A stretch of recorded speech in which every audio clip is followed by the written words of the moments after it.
हरे कृष्ण। आप सभी भक्तजनों का स्वागत है। आज है 9 नवंबर। कोट है आज की।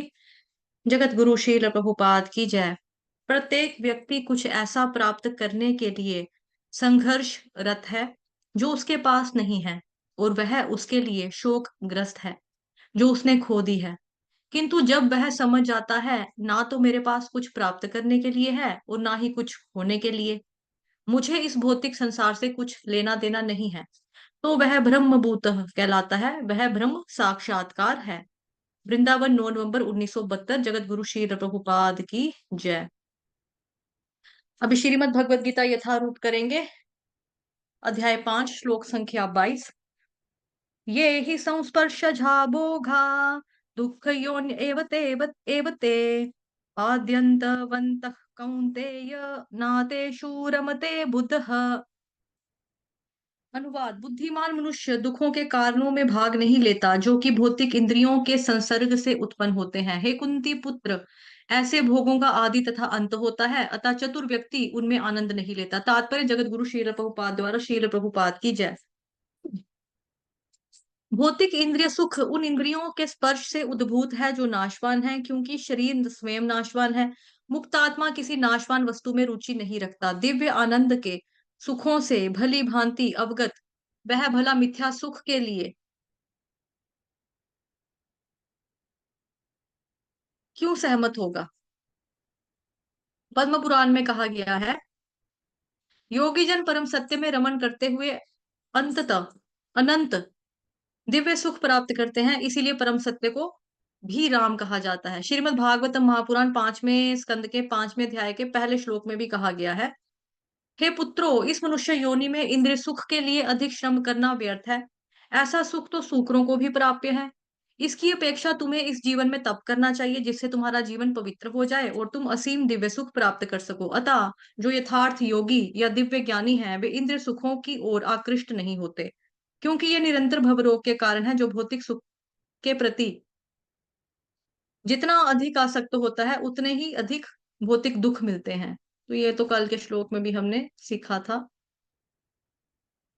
ठीक है। तो दुख का कारण किससे है? भौतिक इंद्रियों के संसर्ग से उत्पन्न होता है। उसमें वो भाग नहीं लेता। क्यों भाग नहीं लेता? क्योंकि ये टेम्पररी है, इसकी शुरुआत भी है और इसका एंड भी है, इसलिए अब उसमें वो भाग नहीं लेता। कौन? चतुर व्यक्ति, यानी कि बुद्धिमान व्यक्ति। अतः चतुर व्यक्ति उसमें आनंद नहीं लेता। बुद्धिमान जो वाइस है, वो इंसान उसमें आनंद नहीं लेगा, उसमें हिस्सा नहीं लेगा। जो भगवान का भक्त होता है वो उसमें आनंद नहीं लेता, क्योंकि ये टेम्पररी है, ये आता भी है चला भी जाता है, इसलिए। लेकिन आकांक्षा जो होती है वो रह जाती है, फिर आता है फिर चला जाता है।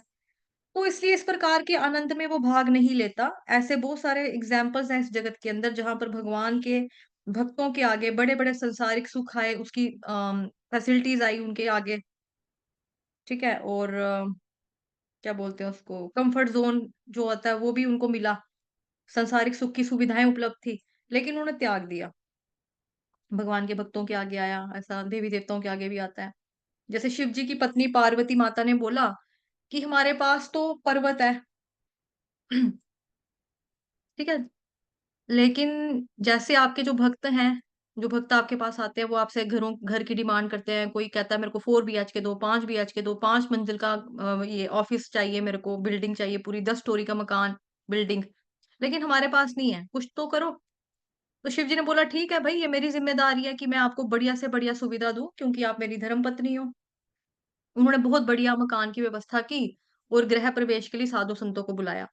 तो साधु संत आते हैं, यज्ञ का प्रबंध हुआ, गृह प्रवेश हुआ। पार्वती माता बहुत खुश थी, बहुत प्रसन्न थी कि चलो आज बहुत बढ़िया घर हमें मिल गया। ऐसे तो हम पर्वत में रहते हैं, पेड़ पूड़ के, है ना, तब क्या पर्वत है हमारे पास, लेकिन यहाँ पे पक्का घर मिल गया हमें, बढ़िया घर हो गया हमारा। उसके बाद साधु संतों ने जो मांगा, शिव जी ने कहा कि भाई ये लो जी, मतलब कि दे दिया उनको, ब्राह्मणों को घर। क्योंकि एक ब्राह्मण को घर इतना पसंद आ गया, उसने बोला कि भाई मेरे को तो दक्षिणा में आप ये घर दे दो। शिव जी ने बोला ठीक है, तथास्तु, ले लो। तो उसको घर दे दिया। अगेन जो शिव जी थे वो वापिस से पार्वती माता के साथ कैलाश पर्वत में आके रह रहे हैं। तो घर बना भी, गृह प्रवेश भी हुआ। गृह प्रवेश में वो घर जो था दक्षिणा दान में उनको देना भी पड़ गया, क्योंकि शिव जी जो है ना, उनके अंदर वैराग्य पाया जाता है, मतलब कि वो डिटैच्ड है। अच्छी से अच्छी सुविधा भी होती है भक्तों के जीवन के अंदर, उनको फ़र्क नहीं पड़ता। जैसे गुरु नानक देव जी के जीवन में भी एक बार एक प्रोस्टिट्यूट आई थी, तो प्रोस्टिट्यूट ने सोचा था कि मैं गुरु नानक देव जी को गिरा दूँगी। तो जो लोग ईर्ष्या करते थे गुरु नानक देव जी से, उन्होंने ऐसी योजना बनाई थी, लेकिन गुरु नानक देव जी उससे बिल्कुल भी आकर्षित नहीं हुए। तो उसने पूछा कि अच्छे-अच्छे लोग जो भी हैं ना, वो मेरी आईब्रोज़ को जब देखते हैं, आईब्रो जब मैं मटकाती हूँ अपनी बाहों की हरकतों से, उसके मेरे हाव-भाव से वो अट्रैक्ट हो जाते हैं, आकर्षित हो जाते हैं। लेकिन आप तो मेरे हाव-भाव से बिल्कुल भी आकर्षित नहीं हो रहे, ऐसा क्यों? तो गुरु नानक देव जी ने बोला था कि जो तुमसे मिलने वाला सुख है ना, उसका आदि भी है और उसका अंत भी है। और वो आत्मा का स्वभाव नहीं है। आत्मा का स्वभाव तो दिव्य अनंत का है। तो इसलिए तुमसे तुम्हारे अंदर मेरा कोई इंटरेस्ट नहीं है। मेरी रुचि तो खाली भगवान के अंदर है। तो ऐसे ही एक रामानुजाचार्य जी के डिसाइपल थे। उनका उनकी नई-नई शादी हुई। उनका बड़ा मन था कि मैं अपने गुरु महाराज के पास रहता, गुरु महाराज की सेवा करता। उनकी शादी हुई, अब वो सुहाग रात के ऊपर बेड के ऊपर दोनों बैठे हुए थे। लेकिन जो ये भक्त था, ये अपने गुरु महाराज जी का बहुत गुणगान करने लगे।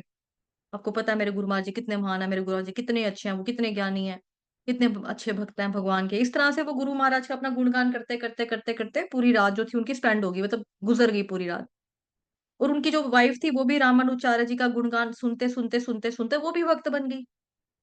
तो जब ये बात उनके गुरु महाराज को पता लगी, यानी कि रामानुजाचार्य जी को पता लगी, वो बड़े खुश हुए कि मेरे शिष्य में इतना वैराग्य है कि शादी हुई है और शादी का जो फर्स्ट नाइट होती है, उसमें जो रजोगुण होता है वो हाईएस्ट लेवल मतलब पीक के ऊपर होता है। तो मेरे शिष्य ने उस दिन भी अपने गुरु की महिमा के बारे में गुणगान किया। तो ये क्या है डिटैच्ड है वो सेल्फ ग्रेटिफिकेशन से, सेंस ग्रेटिफिकेशन से। इंद्र तृप्ति की भूख उनको नहीं है। तो ऐसे हमारे शास्त्रों में काफ़ी सारे जो हैं उदाहरण आते हैं। जैसे शीला सनातन गोस्वामी, उनके पास सभी तरह की सुख-सुविधाएँ थी। वो प्राइम मिनिस्टर थे हुसैन शाह के यहाँ पर और उन्होंने सब सुख-सुविधाओं को छोड़कर श्रीमद् भागवतम महापुराण को सुना करते थे, पढ़ते थे। तो भगवान के भक्तों को ऐसा मतलब इंद्रिय तृप्ति का कोई भी मोह नहीं होता, ना ही अट्रैक्शन होता है। अटैचमेंट होती ही नहीं है। ऐसे ही एक भक्त थे जैसे शीला रघुनाथ गोस्वामी जी, उनके पास ऐश्वर्य था बहुत, ऐश्वर्य वैभव था कि 120 लाख सोने की मुद्राएँ उनकी तनख्वाह थी, सैलरी थी। और इस प्रकार से उनके पास कितनी मुद्राएँ होंगी, ऐश्वर्य वैभव बहुत। पत्नी जो थी वो भी बहुत ज़्यादा सुंदर, घर में सब सम्मान करने वाले, माता-पिता भी इतना प्यार करने वाले हैं। लेकिन श्री चैतन्य महाप्रभु के प्रेम के प्रति वो इतना ज़्यादा अट्रैक्टिव हुए मतलब इतने आकर्षित थे उनके लिए कि वो सब कुछ छोड़-छाड़ के चैतन्य महाप्रभु से मिलने गए और जगन्नाथपुरी को जॉइन कर लिया। तो इस प्रकार से एक और बड़े आचार्य उनका नाम था श्री नरोत्तम दास ठाकुर जी। इन्होंने रघुनाथ गोस्वामी जी की कथा सुनी थी। तो उनकी माँ बोला करती थी कि बेटा कुछ खा ले और ये बोलते थे मतलब लेकिन रघुनाथ गोस्वामी तो मतलब ये सब नहीं खाते थे। माँ बोलती थी, "अरे! मेरे नरु यानी कि नरोत्तम तू तो मेरा राजकुमार है, राजा बेटा है, तू खाया कर मेरे बेटे।" और वो बहुत वैरागी थे, है ना? तो नरोत्तम दास ठाकुर बोलते थे, "नहीं, मैं कैसे खा सकता हूँ? जब तक उन्होंने कुछ नहीं खाया तो मैं कैसे खाऊँगा?" जब कुछ अच्छा ओढ़ने के लिए आता था, वो कहते थे, "मैं कैसे अच्छा कुछ पहन सकता हूँ? कैसे अच्छा ओढ़ सकता हूँ?" वो तो खुद बड़े सारे सादे वस्त्र पहनते थे। मैं कैसे वस्त्र पहन सकता हूँ ऐसे वाले? तो इस तरह से जो भगवान जी का भक्त होता है, वो इंद्रिय तृप्तियों से दूर रहता है। जैसे श्रील प्रभुपाद जी के एक डिसाइपल थे, शिष्य थे, उनका नाम था गिरिराज महाराज। उस वक़्त ये ब्रह्मचारी थे, तो एक व्यक्ति था मिस्टर नैयर करके। उन्होंने एक प्रोस्टिट्यूट को भेजा कि इस गिरिराज नाम के ब्रह्मचारी को गिरा दूँगा और बोलूँगा कि हरे कृष्णा वाले जो है ना कैरेक्टरलेस लोग होते हैं, चरित्रहीन है। इनसे प्रॉपर्टी हड़प लूँगा और इनका नाम बदनाम कर देता हूँ। तो प्रोस्टिट्यूट आई, लेकिन गिरिराज महाराज जी उस वक़्त ये सोच रहे थे कि मेरे गुरु महाराज ने मेरे पे कितना भरोसा किया है और इतना विश्वास करते हैं मेरे पे, तो मैं इस इंद्र तृप्ति के चक्कर में पड़ के कैसे उनका मतलब कि विश्वास तोड़ूँ? कैसे भला मैं लग सकता हूँ इंद्र तृप्ति में? मैं थूकता हूँ ऐसी इंद्र तृप्ति के ऊपर, थू है ऐसी इंद्र तृप्ति के ऊपर। तो इस तरह से उनका पतन नहीं हुआ क्योंकि इंद्र तृप्ति की सुविधा आई भी, तो उन्होंने मना कर दिया। अब रुक्मणी जी के पास भी ये सुविधा थी कि बड़े-बड़े पावरफुल हैंडसम राजा आए हुए हैं, लेकिन वो उनकी तरफ देख भी नहीं रही थी, उनकी दृष्टि खाली कृष्ण भगवान के ऊपर थी। बल्कि वो धीरे-धीरे चल रही थी, कृष्ण भगवान आए और मेरे को खुद ही किडनैप करके ले जाएँ और जैसे ही कृष्ण भगवान उनके पास है, खुद ही रथ के ऊपर उन्होंने चढ़कर छलांग लगा दी। जैसा कि हमने श्रीमद् भागवतम महापुराण कथा रूप में भी पढ़ा, 10th कैंटो भी पढ़ा था पिछले ईयर ना हमने कृष्ण भगवान कृष्णा बुक उसमें भी पढ़ा था। तो कृष्ण भगवान उनको ले गए अपने साथ। तो इसी तरह से रुक्मणी जी का मन भी किसी सांसारिक वस्तु के ऊपर उनका फ़ोकस नहीं था, फ़ोकस था तो कहाँ पर? केवल कृष्ण भगवान जी पर था।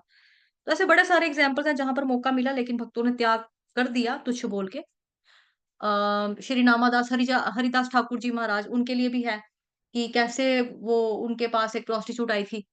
तो उन्होंने बोला कि मैं तुमसे बात करूँगा तो लेकिन मेरी माला कंप्लीट होने दो, तो माला कंप्लीट होती थी, वो उठती थी, तो कहते थे अब तो मेरी दूसरी माला शुरू हो गई है, थोड़ा रुको, खत्म होगी फिर बात करूँगा। ऐसे ही दिन भी रात बीती, दिन बीता, रात बीती, तो वो खुद ही भक्त बन गई और उन्होंने उसको हरि नाम दीक्षा भी दी और उनको गुरु बनाकर वो चली गई। मतलब भगवान जी के भक्त में इतनी ज़्यादा शक्ति होती है।